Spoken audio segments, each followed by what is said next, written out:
जय मसीह की। Good morning. आज सुबह प्रभु का वचन हमारे लिए दूसरा तिमुथियुस अध्याय 2 आयत 5, सेकंड तिमुथी चैप्टर 2 वर्स 5 आपके लिए पढ़ना चाहती हूँ।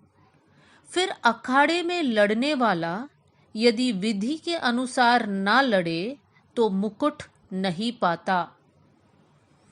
यहाँ पर पौलुस तिमुथियुस को एक चिट्ठी लिखता है और वहाँ पर तिमुथियुस को समझा रहे हैं कि एक विश्वासी या प्रभु का सेवक का जीवन कैसे होना है।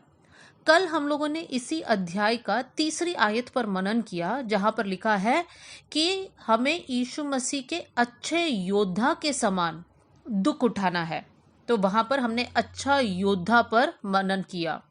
आज हम लोग 5वीं आयत पर जो शब्द पर फोकस कर रहे हैं वो है अखाड़े में लड़ने वाला। यहाँ पर लिखा है जो अखाड़े में लड़ता है उसको नियम के अनुसार लड़ना है। अगर वो नियम के अनुसार नहीं लड़ता है तो उसको मुकुट नहीं मिलेगा। यहाँ पर जब हम यूज करते हैं अखाड़े में लड़ने वाला तो हमारे मन में आने वाला पिक्चर है कि यहाँ पर कुश्ती हो रही है, यहाँ पर एक पहलवान है और उसको नियम के अनुसार लड़ना है। इंग्लिश में इसी आयत में इस्तेमाल किया गया शब्द है एथलीट। मतलब वो पहलवान हो सकता है, वो एक धावक हो सकता है, वो कोई भी खिलाड़ी हो सकता है। तो यहाँ पर पौलुस तिमुथियुस को समझा रहे हैं कि तुम्हें एक अच्छा खिलाड़ी के समान बनना है। मतलब वही खिलाड़ी इनाम प्राप्त करता है जो नियम या विधि के अनुसार खेलता है। अब हम उसको इस प्रकार समझ सकते हैं, अगर एक धावक है और वो दौड़ता है, अब मान लीजिए वो दौड़ते दौड़ते दूसरे को धक्का मार के गिराता है या दौड़ते दौड़ते अपना ट्रैक को बदल देता है, तो क्या वो इनाम को प्राप्त करेगा? नहीं, क्योंकि उसने नियम का पालन नहीं किया, विधि का पालन नहीं किया। इसलिए भले वो पहले पहुंच जाए तो भी उसको वो इनाम नहीं मिलेगा। तो यहाँ पर पौलुस तिमुथियुस को समझा रहे हैं कि विश्वास के जीवन में भी जैसा अखाड़े में लड़ने वाला इंसान विधि के अनुसार लड़ता है, वैसे ही हमें विश्वास के जीवन में वचन के अनुसार चलना है। वचन हमें जो सिखाता है, वचन जो कहता है, उसका पालन हमें करना है। हमें क्या लगता है या संसार हमें क्या समझाता है या हमारी दृष्टि में क्या सही है, उसके अनुसार हमें नहीं बढ़ना है। हमें प्रभु के वचन को पढ़कर, समझकर, उसी के अनुसार हर एक कदम को उठाना है। अब परमेश्वर का वचन हमें क्या सिखाता है? प्रभु का वचन हमें सिखाता है कि हमें पवित्र जीवन जीना है, क्योंकि हम पवित्र प्रजा है। परमेश्वर का वचन हमें सिखाता है कि हमें प्रभु से प्रेम करना है, पूरे मन से, पूरे ताकत से, पूरे शक्ति से हमें प्रभु से प्रेम करना है।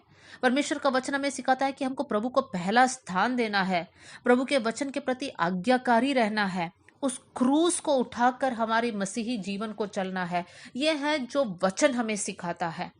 लेकिन मेरे प्रियो, जब हम लोग हमारे जीवन को जांचते हैं या बहुत सारे मसीही लोगों के जीवन को जब हम देखते हैं, बहुत से वक्त ये पता चलता है कि कहने के लिए वो लोग बोलते हैं कि हम प्रभु यीशु मसीह पर विश्वास करते हैं, लेकिन उनका जीवन वचन के अनुसार नहीं है। मैं कुछ कुछ उदाहरणों को आपके सामने रखना चाहती हूँ। हम हमारे जीवन को जांचें, क्या हम ऐसे करने वाले लोग हैं? कितने ही मसीही लोग हैं जो पैसे ब्याज में देते हैं। मेरे प्रियो, वचन उसके खिलाफ है। तो हम कहने के लिए मसीह लोग हैं, यीशु से प्रार्थना करते हैं, लेकिन यहाँ पर कर रहे गलत काम। या फिर ऐसे भी लोग हैं जो कर्ज लेते हैं लेकिन वापस लौटाते नहीं हैं, ये भी गलत है। कितने सारे मसीह लोग हैं जो हर संडे कलीसिया जाते हैं लेकिन उनका एक्स्ट्रा मैरिटल रिलेशनशिप्स में फंसे हुए हैं, शादी के बाहर वो लोग संबंध में फंस चुके हैं। कितने सारे मसीही जवान ऐसे हैं जो लिव इन रिलेशनशिप को मानते हैं, शादी से पहले ही एक साथ जीते हैं। ये सब हम लोग वचन के अनुसार नहीं कर रहे हैं, ये सब गलत है। हम नहीं बोल सकते हैं कि आज हम लोग आधुनिक दुनिया में जीते हैं, ये सभी लोग करते हैं। नहीं, हमें वही करना है जो वचन हमें सिखाता है।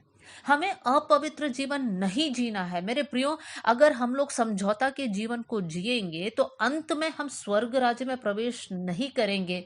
वही पौलुस तीमुथियुस को समझाता है, तुम विधि के अनुसार नहीं लड़ोगे तो तुम्हें इनाम नहीं मिलेगा। मेरे प्रियो, हम वचन के अनुसार नहीं जिएंगे तो उस अनंत जीवन में हम प्रवेश नहीं कर पाएंगे।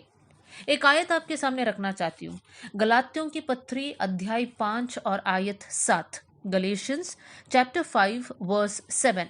यहाँ पर पौलुस इस कलीसिया के लोगों से एक सवाल पूछता है और वो ये है, तुम तो भली बाती दौड़ रहे थे, अब किसने तुम्हें रोक दिया कि सत्य को ना मानो। यहाँ पर पौलुस गलातियों के विश्वासियों से पूछ रहा है कि तुम तो विश्वास के उस दौड़ को अच्छे से दौड़ रहे थे, अब बीच में क्या हुआ, क्यों तुम लोग रुक गए। ऐसी कौन सी बात है जो तुम्हारे दौड़ में एक रुकावट के रूप में आ गई। मेरे प्रियो, हमारे मसीही जीवन को जब हम नियम के अनुसार, विधि के अनुसार आगे बढ़ते हैं, बहुत सारे रुकावट हमें झेलना पड़ेगा, लेकिन ये रुकावट हमें रोकने के लिए नहीं है। इस रुकावट के ऊपर हमें पार करके जाना है। पौलुस के आखिरी पत्री था दूसरा तीमुथियुस। पौलुस अपनी बुजुर्ग अवस्था में पहुंच चुका है। पौलुस को पता है कुछ ही समय में मेरा अंत होगा। और देखिए उस दूसरा तीमुथियुस अध्याय 4 और उसके 7वीं आयत में और 8वीं आयत में पौलुस क्या कहता है। पौलुस कहता है, मैं अच्छी कुश्ती लड़ चुका हूँ, मैंने अपनी दौड़ पूरी कर ली है, मैंने विश्वास की रखवाली की है। भविष्य में मेरे लिए धर्म का वो मुकुट रखा हुआ है जिसे प्रभु जो धर्मी और न्यायी है मुझे उस दिन देगा, और मुझे ही नहीं वरन उन सबको भी जो उसके प्रकट होने को प्रिय जानते हैं। पौलुस अपना जीवन को देखकर उसे कॉन्फिडेंस है कि मैंने विश्वास की रखवाली की है, इस विश्वास के दौड़ को मैंने पूरा किया है, इस युद्ध को मैं अच्छी तरफ लड़ चुका हूँ, अब मेरे लिए वो मुकुट रखा हुआ है। मेरे प्रिय भाई बहनों, पौलुस इतना कॉन्फिडेंस के साथ इस बात को कहता है, क्या हम भी हमारे विश्वास के जीवन को, हमारे आत्मिक जीवन को देखकर ऐसे ही बोल पाएंगे। आइए हम लोग प्रार्थना करें। स्वर्गीय पिता, आज का वचन के लिए मैं धन्यवाद करती हूँ प्रभु जी। वचन के सामने हम अपने आप को समर्पण करते हैं प्रभु जी। प्रभु जी, नियम के अनुसार, विधि के अनुसार, आपके वचन के अनुसार हम लोग एक एक कदम बढ़ाने वाले बन जाए प्रभु जी। प्रभु, मैं प्रार्थना करती हूँ परमेश्वर पिता, हमारे जीवन में ऐसी कोई भी बात ना हो जो आपके वचन के खिलाफ है। अगर परमेश्वर हमारे जीवन में ऐसी कोई भी बात है तो पवित्र आत्मा आप हमें प्रकट करके देना। प्रभु, उन सारी बातों को छोड़कर हम सही मार्ग में चलना चाहते हैं। वचन सुनने वाले हरेक जन, प्रभु, इस डिसीजन में आने के लिए आप मदद करना। हरेक के ऊपर आपका आशीष का हाथ होने पाए। आपने हमारी प्रार्थना सुन लिया, इसलिए धन्यवाद। आदर और महिमा आपको देते हुए यीशु के नाम से हम मांगते हैं, amen. God bless you all. जय मसीह की।